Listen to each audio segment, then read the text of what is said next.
Hutan yang dulunya belantara dengan pohon-pohonnya yang lebat berjajar dan berderet-deret. Satu demi satu ditebangi sampai hampir habis, dan ada juga yang dibakar sampai habis. Ada yang berubah fungsi menjadi hutan produksi untuk diolah hasilnya dan diproduksi. Ada yang berubah fungsi menjadi ladang budidaya pertanian untuk memenuhi kebutuhan hidupnya. Ada yang berubah fungsi menjadi pemukiman penduduk dan terciptalah perkampungan baru. Ada yang berubah fungsi menjadi area pabrik yang memproduksi berbagai macam kebutuhan hidup manusia. Ada juga yang difungsikan sebagai hutan lindung dan dilindungi oleh undang-undang. Hutan yang berubah fungsi dan dimanfaatkan untuk kepentingan hidup manusia, tanpa merusak ekosistem hutan itu sendiri. Tentu tidak ada masalah dalam rangka memakmurkan bumi. Karena walau bagaimanapun juga, bumi diciptakan memang sesungguhnya diperuntukkan bagi kepentingan hidup manusia.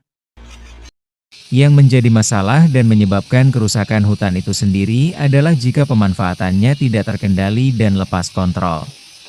Mengeksplorasi dan mengeksploitasi hutan tanpa perhitungan dan tanpa pertimbangan akibat dan konsekuensinya di kemudian hari.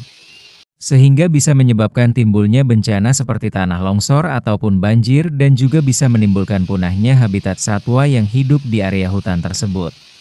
Tentu saja hal tersebut pada akhirnya akan merugikan manusia itu sendiri. Akibat dari tindakan sebagian manusia yang kurang dan tidak bertanggung jawab itu, kedepannya bisa saja menimbulkan kerugian karena datangnya musibah yang melanda sebagian manusia lainnya, seperti bencana banjir ataupun tanah longsor. Seringkali hal tersebut menyebabkan penderitaan yang berkepanjangan, dan yang pastinya akan memerlukan biaya yang tidak sedikit untuk memulihkan dan menormalisasikannya lagi. Maka dari itu mari kita jaga, kita rawat dan kita lestarikan hutan-hutan yang masih ada.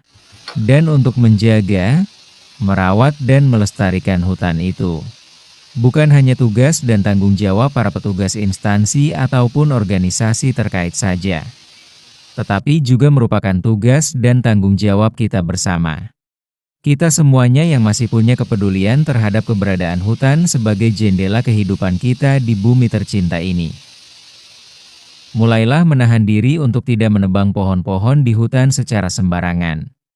Mulailah untuk sedikit demi sedikit menanam pohon-pohon baru di area hutan yang sudah gundul.